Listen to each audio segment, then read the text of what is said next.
Welcome.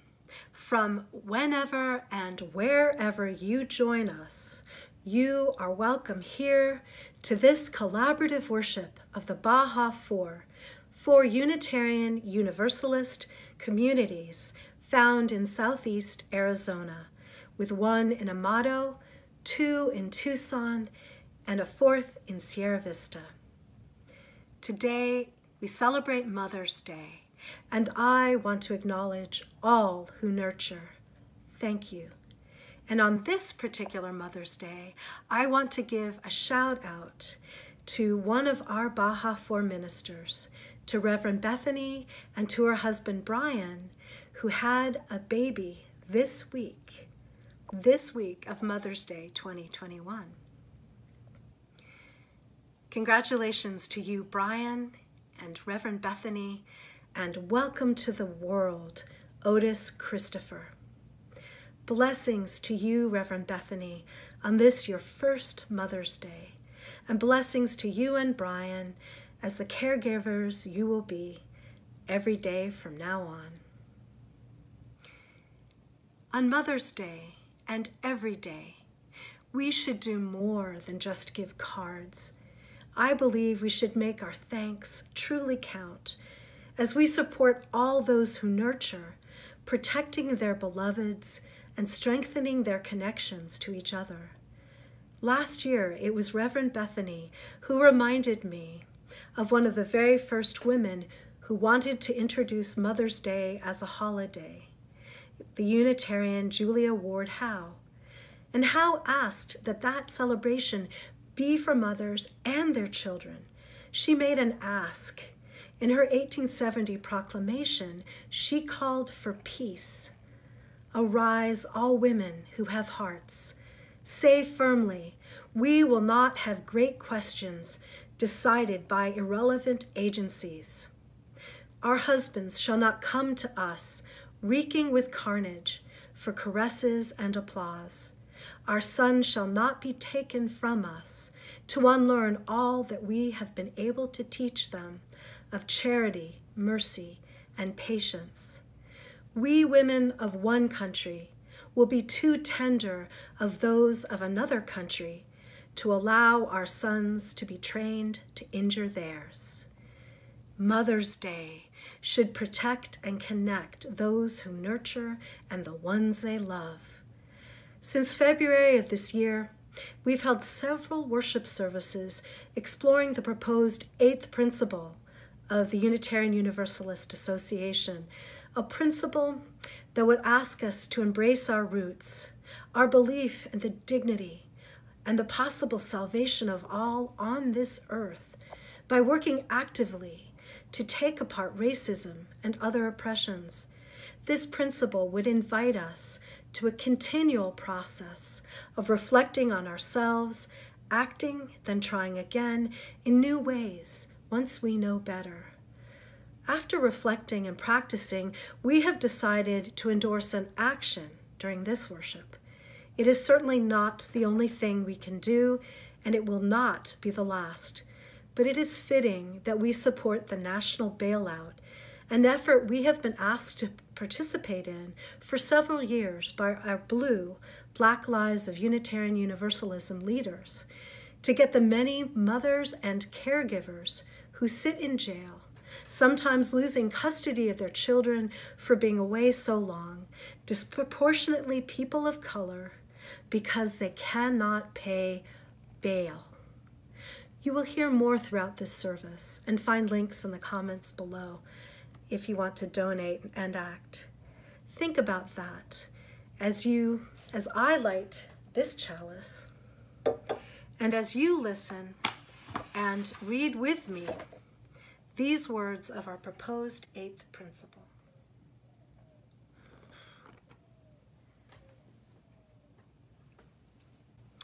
We, the member congregations of the Unitarian Universalist Association, covenant to affirm and promote, journeying towards spiritual wholeness by working to build a diverse, multicultural, beloved community by our actions that accountably dismantle racism and other oppressions in ourselves and our institutions.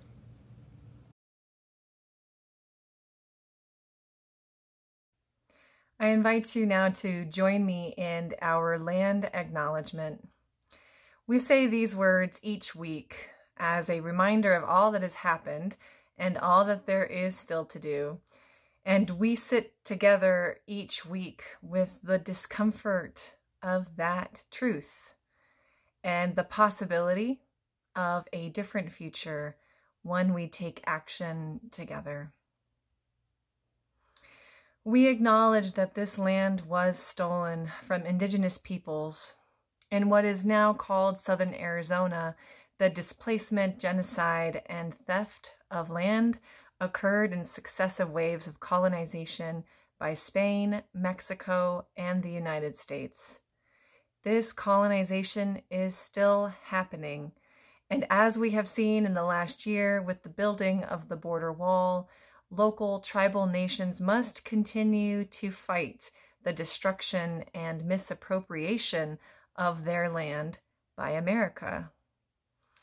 The Chiricahua, Apache, Pasquayaqui, O'odham, and Opata peoples are the indigenous ancestors of this land and are still our neighbors today. They are each unique in their culture and language, and they are each resilient in their maintenance of traditional life ways, while also engaging this shared present and shaping our shared future.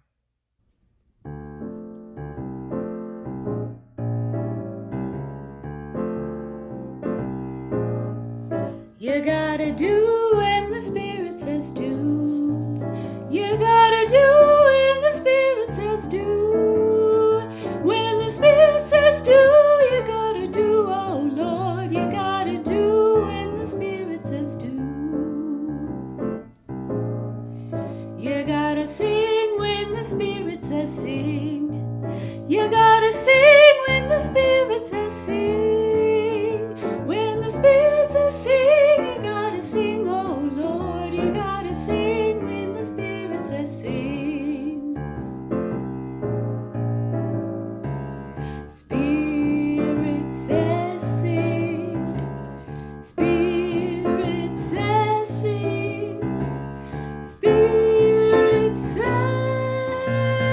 sing.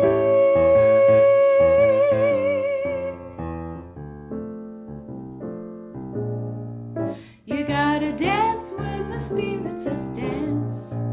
You gotta dance when the Spirit says dance. When the Spirit says dance, you gotta dance, oh Lord. You gotta dance when the Spirit says dance. You gotta shout when the Spirit says shout. You gotta shout when the Spirit says shout. When the Spirit shouts out, you gotta shout, oh Lord. You gotta shout when the Spirit says shout. Spirit says shout. Spirit says shout. Spirit says shout. Spirit says shout.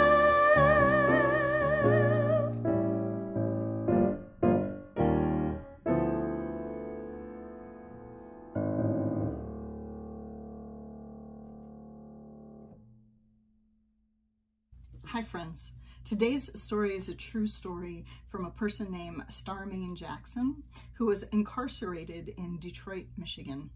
Now, that word incarcerate is a difficult one. It means confinement in prison, jail, or juvenile detention facility. There's another word that we need to know too before we start our story. That word is bail. It is a promise or guarantee, usually in the form of money, that a judge may require somebody to post as a condition of their release from jail and before their trial.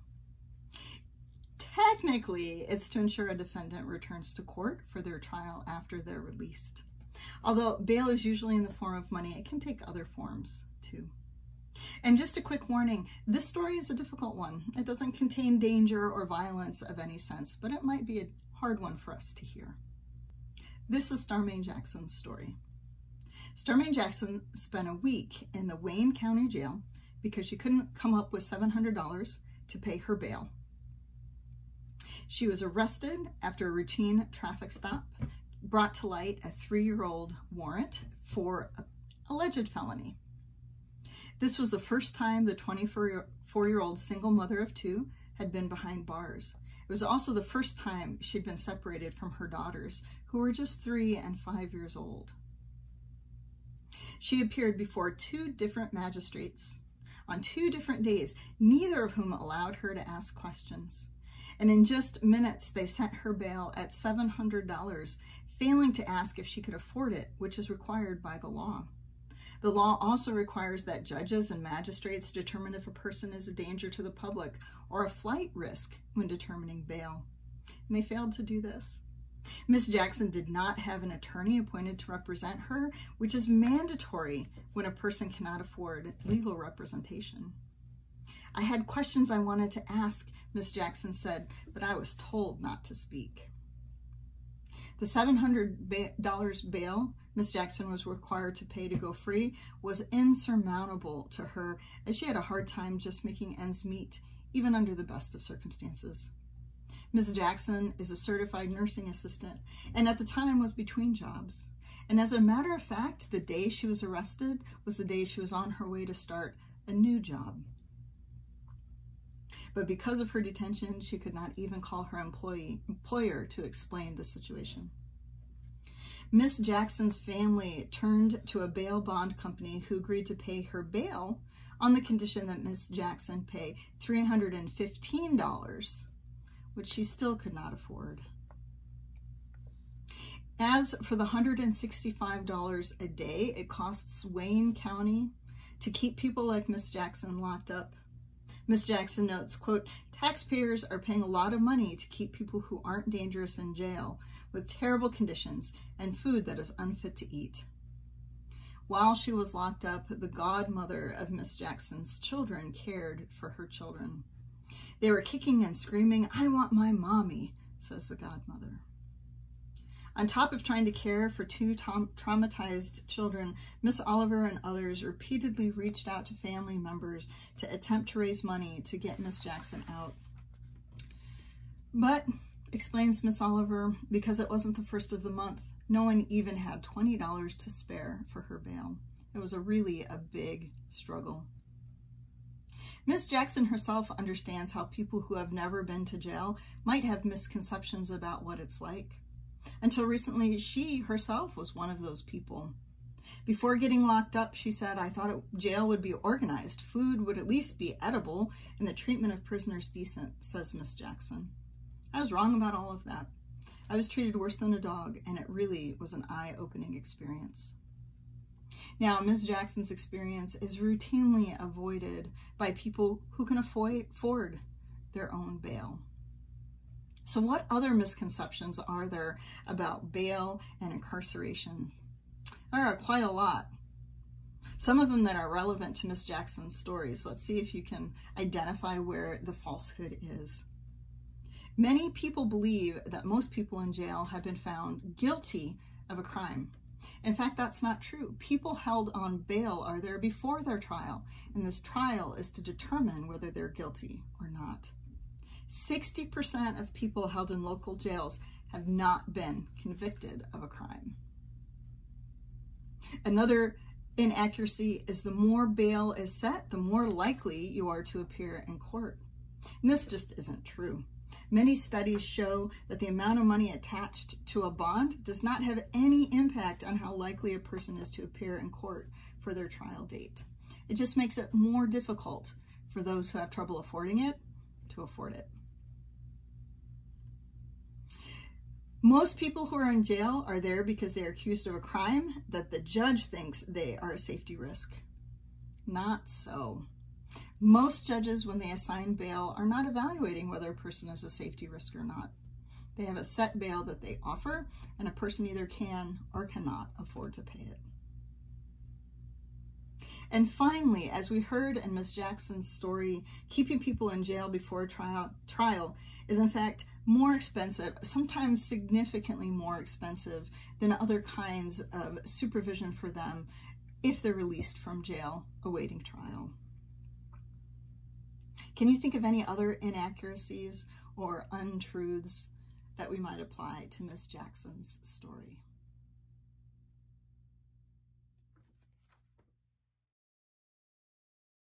I will rise with all my daughters, I will rise against my foes, I will rise with all the mothers, I will carry all their woes, I will rise to fight for freedom, I will rise though faced with fears, I will rise against all hatred while my eyes are veiled in tears.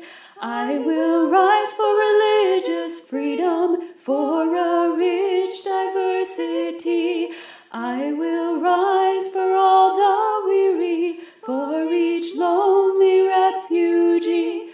I will work for all our women who deserve equal pay.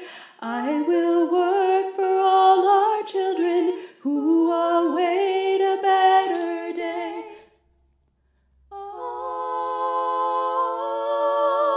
Come with me, rise up hand in hand. Oh, come with me, rise to spread love across this bitter land. I will rise for love and justice that we see a better day. I will rise in peace and service for a world in disarray. I will rise with all my neighbors for all those who cannot stand. I will rise with all our people who have lost a home and land. I will rise to build up bridges for this broken world we see. I will tear down walls between us that divide you and me. Oh,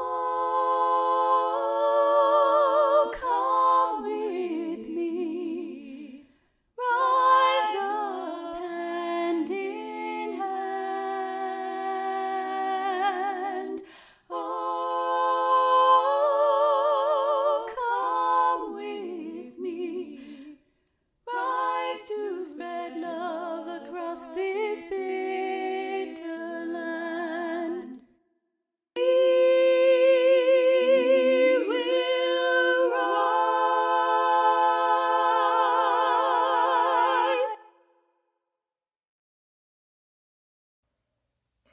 The proposed eighth principle concludes with these words, that by our actions, we will accountably dismantle racism and other oppressions in ourselves and our institutions. What are we being asked to dismantle when we say we'll dismantle oppressions in ourselves? And when I listen to the story of BLUU and the ongoing effort to end cash bail, alongside other calls to reimagine community safety or policing, even to imagine the end of mass incarceration, I see many places where I could start within myself, but there's one I'd like to focus on as a moment of pause and reflection, if not meditation, today. These efforts ask me to personally dismantle my relationship with punishment. They ask me to dismantle my understanding that punishment makes healing possible. Where did you learn the idea that punishment would lead to healing? This may be a strange thing to bring up on Mother's Day, as each of us have different relationships to the concept of mother. And undoubtedly, your relationship to your own parents or guardians may have something to do with your relationship to punishment. But there is a larger system that we exist in together. The system of state-based caging, which may feel very normal, almost unremarkable to some of us. Now, that larger system we exist in together, the system of state-based caging, could be made strange. What would it take for us to make human caging and punishment strange? Now, when I was a child, I used to look at a word or phrase and kind of start saying it over and over and over again until suddenly the word didn't make sense anymore, almost to the point where you don't even know if you're spelling a word right. I wonder if some of you have done this before. One of my words I would say over and over again until it was a strange word was the word paper. It was a meditation, maybe a silly one, maybe a childlike one that I didn't realize I was doing.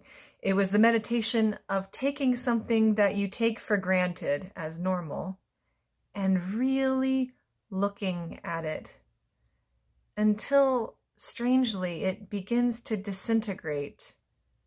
And the thing you are looking at or saying becomes strange and unfamiliar and unnatural, deconstructing itself before your gaze, making room for something else to happen.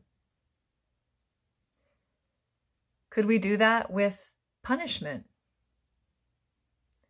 With the idea of a human cage? Join me in a moment of pause and slowness. Let's make a few things in our culture strange together.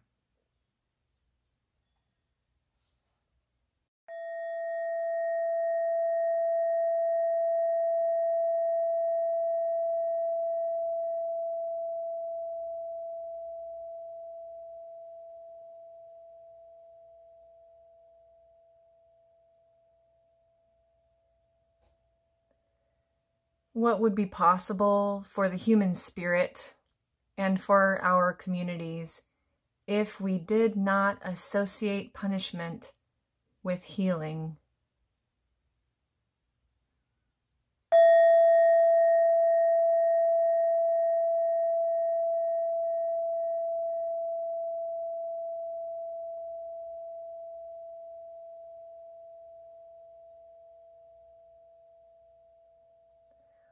What would be possible for the human spirit and for our communities if we did not associate money with innocence?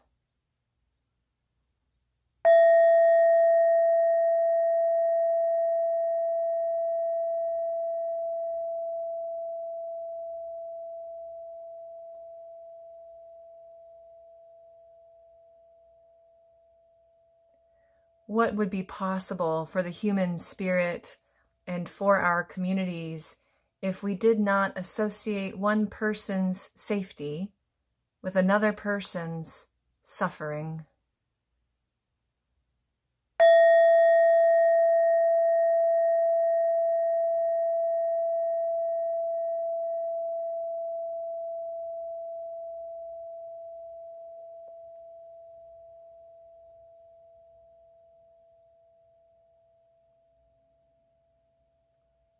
What would be possible?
what would be possible? What would be possible if we did as Reverend Samantha suggests and look more closely at deeply held beliefs to see something in a new way? What if we were to take on our beloved institutions, our churches, and the wider denomination and see that new ways might be possible?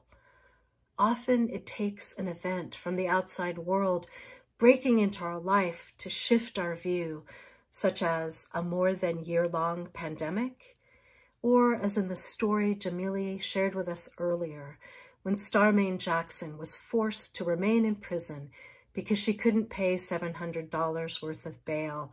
It pushed her to change her misconceptions of prison, and it forces us to rethink the cash bail system.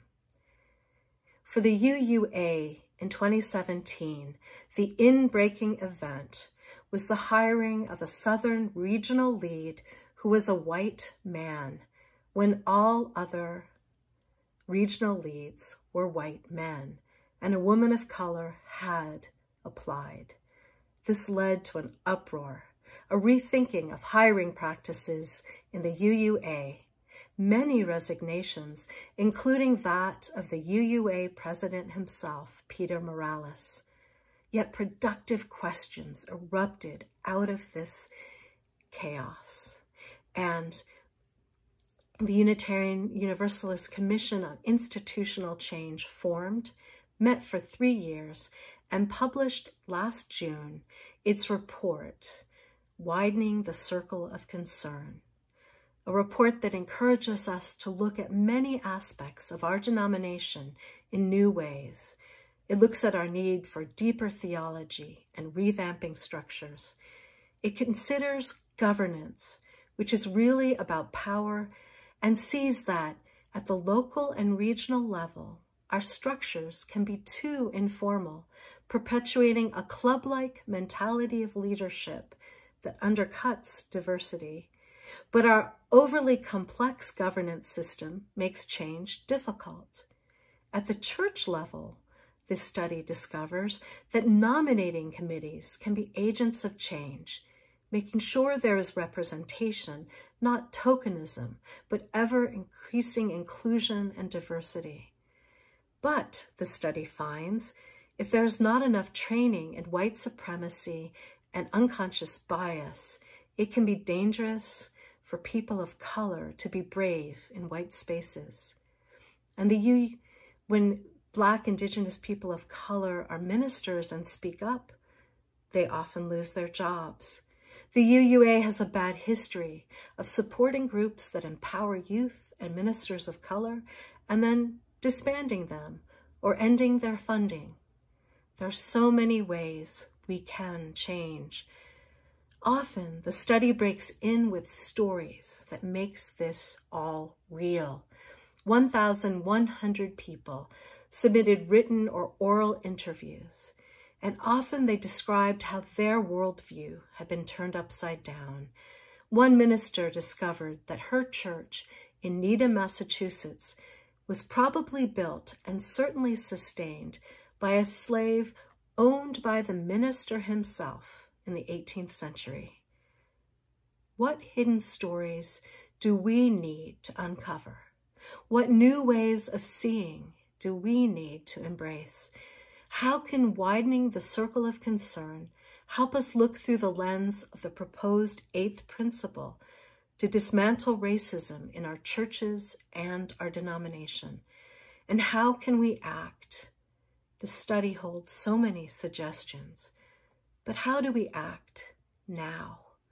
Let us listen to brave Black, Indigenous people of color who still love and have not given up on this difficult denomination, for whom the 8th principle is not an afterthought, but a necessity, for whom ending white supremacy is a question of survival.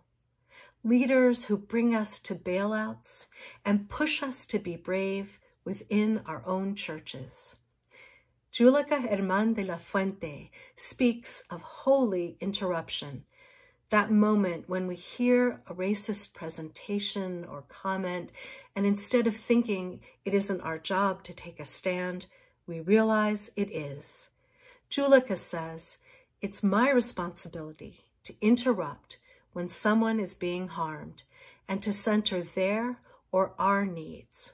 It doesn't matter what my hierarchical position is in the system. I'm part of a covenantal community. And when a covenant gets broken, it's my responsibility to name that break with kindness and the intention of healing, and to call us back into right relationship. She admits, though, that to throw a wrench into the agenda is one of the most destabilizing things we can do in majority white spaces, because white supremacy culture teaches us to be efficient, to stay on task, to seek perfection. Julica offers an alternative, to be relational. Instead of staying on task, we can pay attention to what just happened and what needs to be done in order to restore right relationship. We can center those who've been placed at the margins.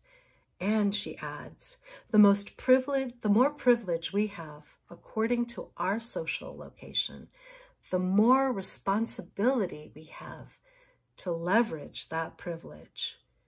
She adds, when we do, we bring the beloved community into being in that moment.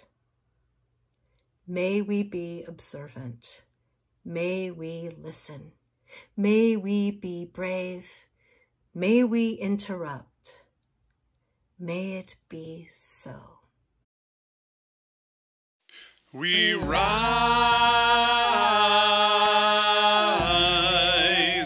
Humbly hearted.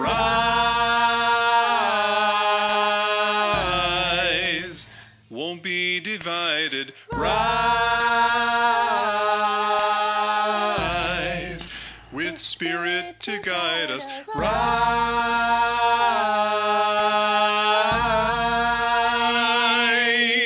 in hope.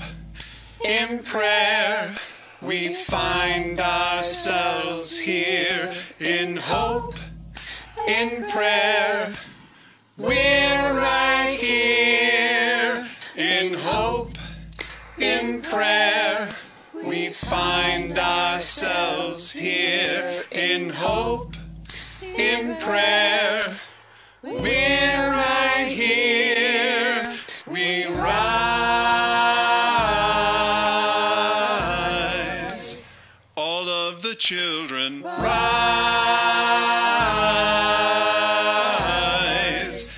Elders with wisdom. Rise. Ancestors surround us. Rise.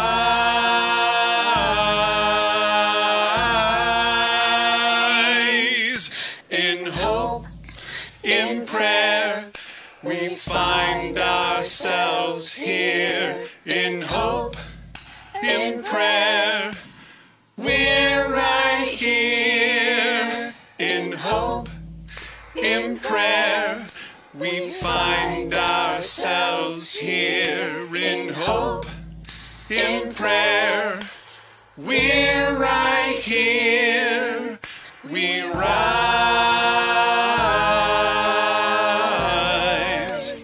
Up from the wreckage, rise. With tears and with courage. Rise.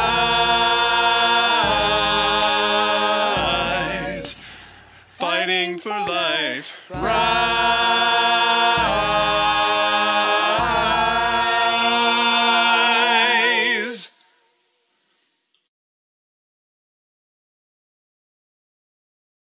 Let's do one more round of Fact or Fiction, Bail edition.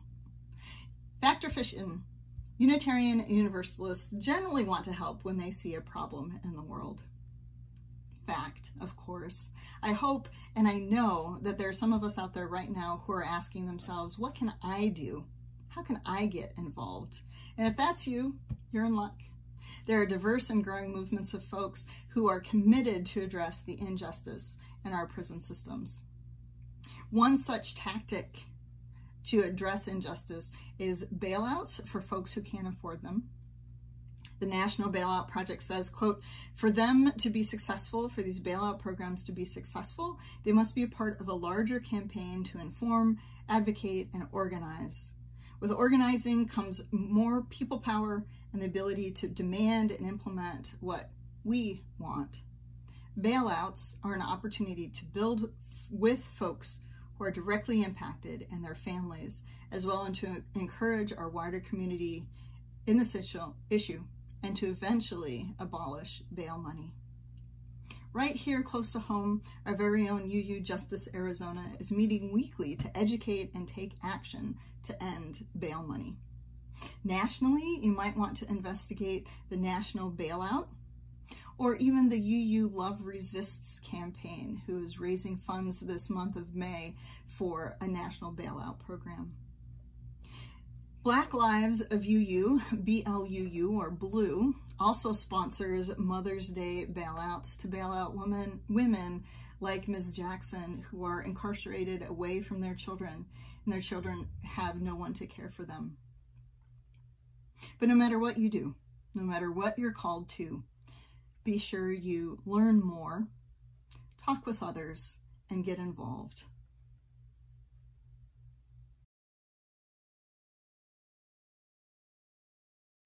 Thank you for joining us in worship today, and thank you for any of the past services you've attended in which we explored this proposed 8th principle of Unitarian Universalism. We've explored how this proposed principle fits our spirituality, committed to the worth and dignity of every being, committed to covenantal relationship. And we've explored it as a practice in which we reflect and act, reflect, act again. It is a principle that would call us to continue to grow and change and develop and build that beloved community we so often speak about, a beloved community that might have a chance of being multicultural and diverse, especially if we listen to Black and Indigenous people of color and have them in positions of leadership. So while I might extinguish our chalice, I hope that you leave with thoughts, ideas, maybe even some clarity in the road ahead. And I will leave you with these words taken and only slightly altered from the Reverend Eric Walker Wickstrom. The purpose of this community is to help its people to grow. If you are who you were, and if the person sitting next to you is who they were, if none of us has changed since we came in here, then we have failed. The purpose of this community, of any church, temple, mosque, online gathering, is to help its people to grow. We do this through encounters with the unknown, in ourselves and in one another, in the other, whoever that might be for us, however hard that might be, because these encounters have many gifts to offer. So, may you go forth from here, not who you were, but who you could be. So may we all.